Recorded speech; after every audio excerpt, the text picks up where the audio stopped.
Today's video, we're going to talk about how to beat Artificial Somnambulism Stage 10.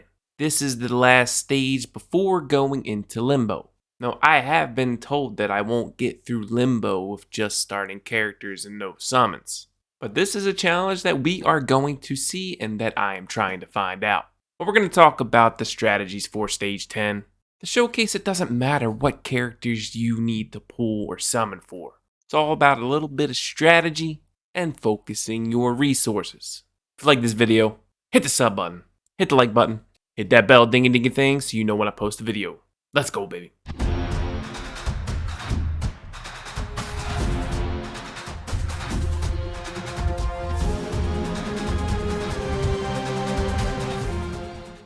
Alright, so far I have went through all stage 10, 100 out of 100. And currently, right now, I have beaten Limbo stages 1 through 4. I am working on 5 right now. And as you see, I have not summoned anything yet still. And yes, I am now focusing on Leilani. You do need a 6th character, like I told you, to complete all the early game content. When I beat stage 10, my Sonetta was Insight 3. And she was only Resident 9. I actually have her at Resident 10 now. Matilda's Insight 2, Resident 5. I really don't want to push her anymore. She's a decent damage dealer, but she doesn't bring anything to the team besides like a crit resist down. DK is Insight 2, Resident 7. Apple's Insight 2, Resident 6. Eagle is Insight 2, Resident 7. And Leilani is Insight 2, Resident 5. For Psychubes, I actually have only leveled 3 of them. And that's all you need is 3 Psychubes. For endgame purposes, you only need to focus on 6 characters and you're only bringing in 3 at a time. Well, that's how I do it anyway. I do have these 4-star ones leveled up a little bit. That's just when I was using 4-man teams for the story. I'm using her second life, which right now I'm on its second transcendence or whatever. Level 42 right now. I actually really like her second life. Probably on the lower end of the 6-star Psychubes that everyone told you to choose. But I like the extra heal, and it gives me an attack bonus. And a really good attack base stat. I'm using Laughter and Laughter, which the game gives you, and that's for Apple or DK.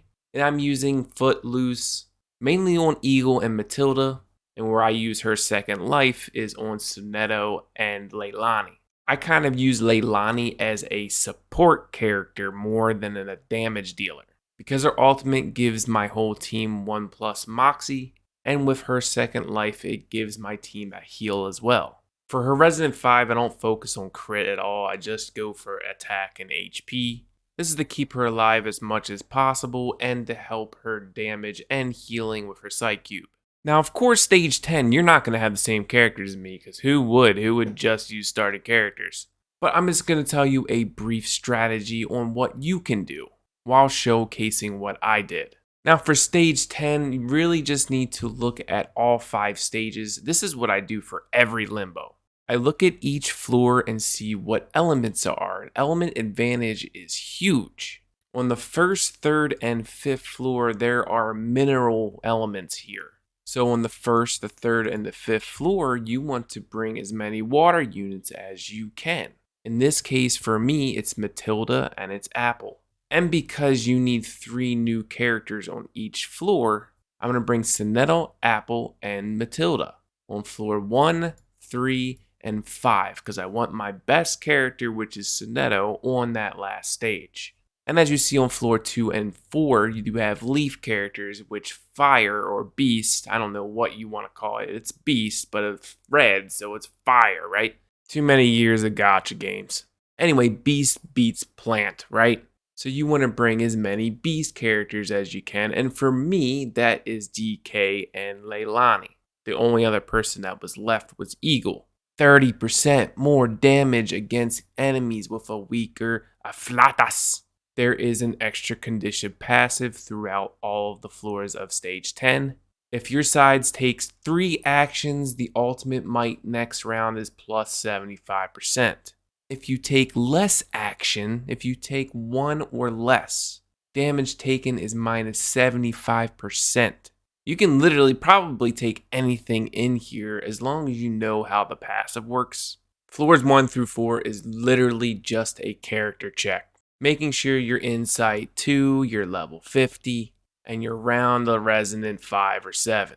That's what makes it easy. The last floor is more of a strategy, and you just need to know about this. The passive, which we just talked about, and also the boss's passive. King's Reign.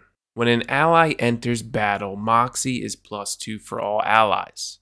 The boss summons an ally to come in to help kill you. When that ally dies, -5 Moxie for the boss. Let me show you in the fight. Alright, so here's the boss fight, right? And every time I got Sonetta, I used the buff first round to get that damage buff up, damage taken down, and then I just get some damage. I'm really just trying to push Sonetta's ultimate bar up, so I'm using her skills more often. So really, it's just about keeping your team up, doing damage when you can. You can combine some cards that make it stronger for you to do more damage and to boost those ultimate bar up. So we're just doing damage here. We are past the first threshold that the boss summons one additional ad here. As you can see here, the boss is going to be able to do its ultimate on the next round.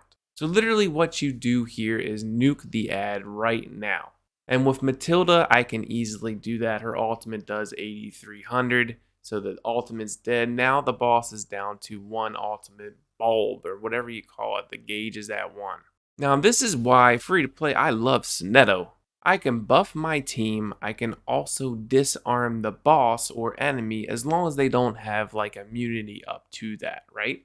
So I'm going to use my melody to get her debuff on her attack. I'm going to buff myself up.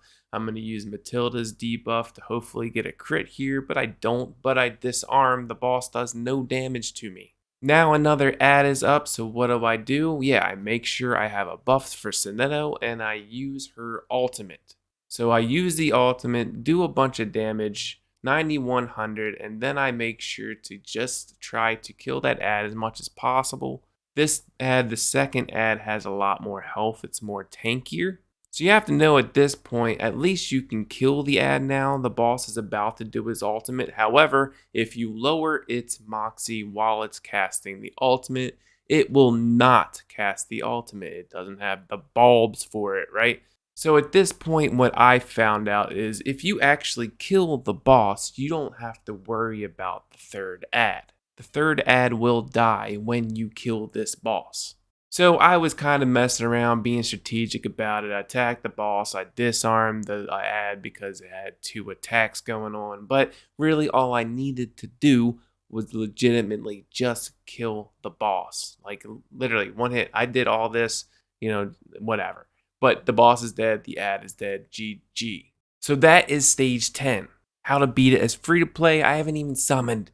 Stage 10 is actually harder than the current Limbo stages of 1 to 3. And even 4. 4 is kind of just a character check. You gotta make sure you have the insights that you need. Again, I'm gonna try stage 5 today. Hopefully get into Limbo stage 6. And once I beat this, then maybe I can have a summon session because I've pretty much beaten all this early game content. And that's it for today's video. That is the goal right now, is to beat Limbo Stage 6 with no summons, just starting characters. At that point, then yes, I will be using these summons, but any new content that comes out, I am going to try and first beat it with these starting characters. Because, eventually I'm going to need some dupes for these starting characters. If you like this video, sub, like, ding ding bell. I'll see you in the next one. Peace!